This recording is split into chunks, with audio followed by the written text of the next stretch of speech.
জিলা প্ৰশাসনৰ প্ৰদূষণ বিভাগ ডুমডুমাৰ চক্ৰ বিষয়া আৰু ডুমডুমা পৌৰসভাৰ নেতৃত্বত ভাৰত চৰকাৰৰ প্লাষ্টিক বৰ্জন মিছনৰ অধীনত ডুমডুমাৰ বিভিন্ন প্ৰান্তত প্লাষ্টিকৰ সামগ্ৰী পলিথিন ইত্যাদিৰ বিৰুদ্ধে অভিযান অব্যাহত আছে। প্ৰায় 2 টন এনে সামগ্ৰী ইতিমধ্যে তেওঁলোকে আজি জব্দ কৰিবলৈ সক্ষম হৈছে।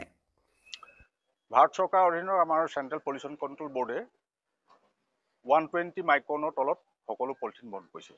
ছিংগুল ইউজ যিটো প্লাষ্টিক বুলি কয়। তাৰ উপৰিও ছিংগুল ইউজ প্লাষ্টিক বুলি ক'লে অকল পলিথিনটোৱে নুবুজায়।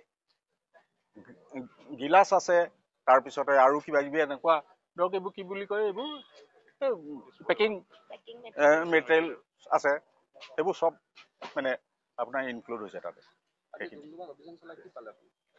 আমি এতিয়া অন্ততঃ কিমানমান হ'ব, 2 টন মান ওচৰা-ওচৰি আমি চিজ কৰিছোঁ।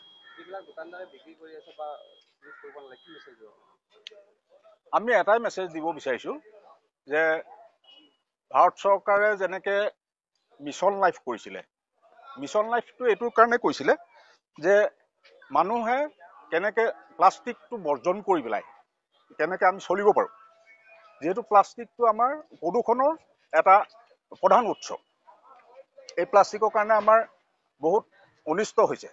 এসময়ত আমি সকলোৱে গম পাওঁ যে মুম্বাইত ড্ৰেইন ব্লকেজ হৈ পেলাই যিটো আৰ্টিফিচিয়েল ফ্লাডৰ সৃষ্টি হৈছিলে, ইয়াৰ একমাত্ৰ কাৰণ আছিলে এই পলিথিনটো।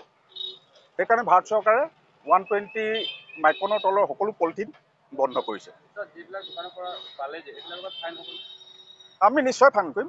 ফাইনটো আমাৰ মিউনিচিপালিটি বোৰ্ডে তেখেতলোকে মানে হেৰি কৰিছে।